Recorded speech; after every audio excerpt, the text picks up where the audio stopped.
A reforma tributária, sem dúvida, está redesenhando completamente as regras do jogo para as operações internacionais. E olha, uma das maiores, se não a maior transformação, acontece na incidência do IBS e da CBS nas importações. Olá, bem-vindos ao Legalmente Claro Oficial. Nessa nossa análise de hoje, a gente vai decifrar, ponto a ponto, as novas regras que todo profissional da área tributária, jurídica e fiscal precisa dominar para navegar nesse cenário com total segurança. Bom, nossa jornada hoje vai ser para desvendar esses quebra-cabeças da nova lei. A gente começa com a mudança central, o princípio do destino. Depois, vamos ver direitinho quem são os novos contribuintes e quando, exatamente, a obrigação de pagar o imposto nasce. Daí a gente mergulha de cabeça nos exemplos práticos do mundo dos intangíveis, que é super relevante hoje em dia. E em seguida, vamos desvendar aquela distinção polêmica e crucial para o bolso entre intangíveis que são autônomos e aqueles incorporados. E, por fim, claro, vamos navegar juntos pelas áreas mais cinzentas da lei. Vamos lá? A mudança mais profunda que essa nova legislação traz para a gente é a adoção total do princípio do destino. O que isso significa na prática?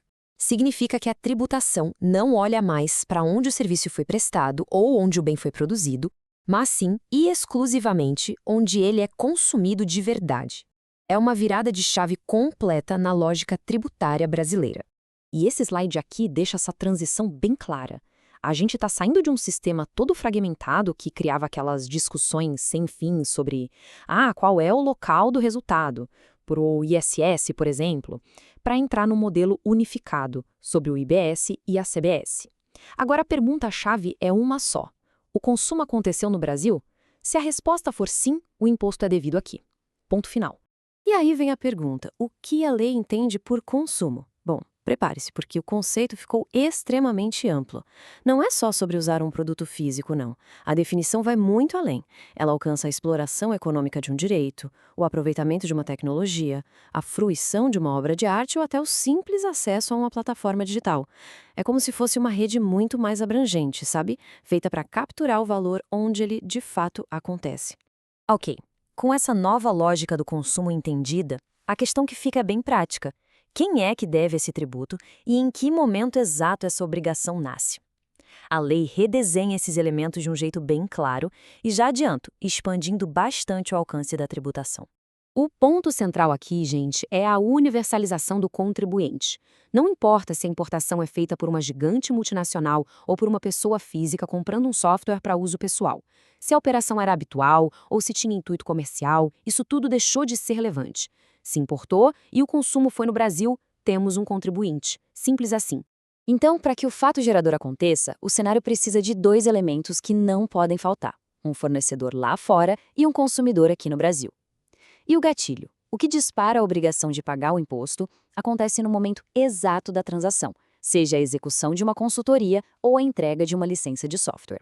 Agora vamos sair um pouquinho da teoria para ver como essas regras se aplicam na vida real.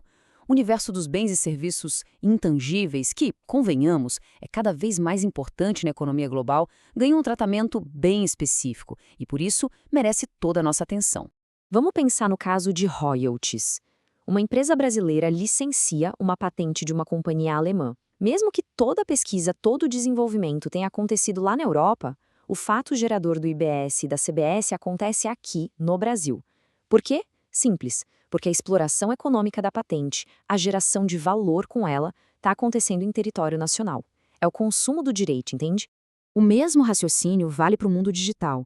Quando alguém no Brasil assina um serviço de streaming estrangeiro ou uma empresa compra licenças de um software que está na nuvem, a gente está, sim, diante de uma importação de serviço ou de um bem imaterial.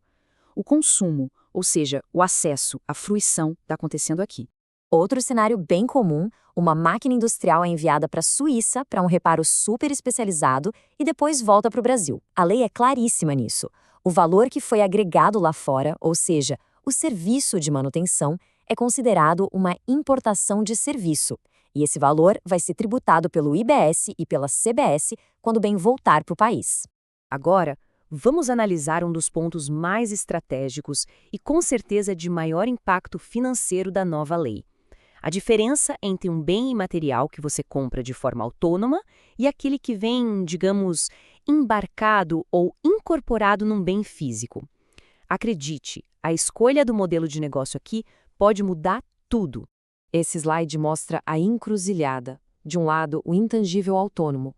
Pensa num software que você compra via download, com uma licença e um pagamento separados do computador. Do outro lado, o intangível incorporado. Um hardware, tipo um equipamento médico, que tem um software que é essencial para o funcionamento dele e que já vem no preço total. A consequência é crítica.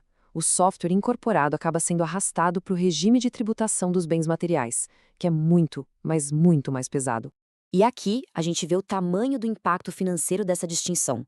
Para o intangível autônomo, o IBS e a CBS incidem sobre o valor da operação, como o preço da licença. Simples. Agora, para o incorporado, a base de cálculo se expande drasticamente. Ela vai incluir o valor aduaneiro do bem, mais o imposto de importação, imposto seletivo se tiver, frete, seguro, todos os outros encargos.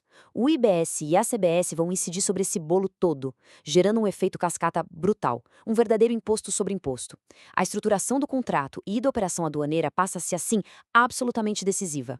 E como toda legislação nova e complexa, claro que existem áreas que geram dúvidas.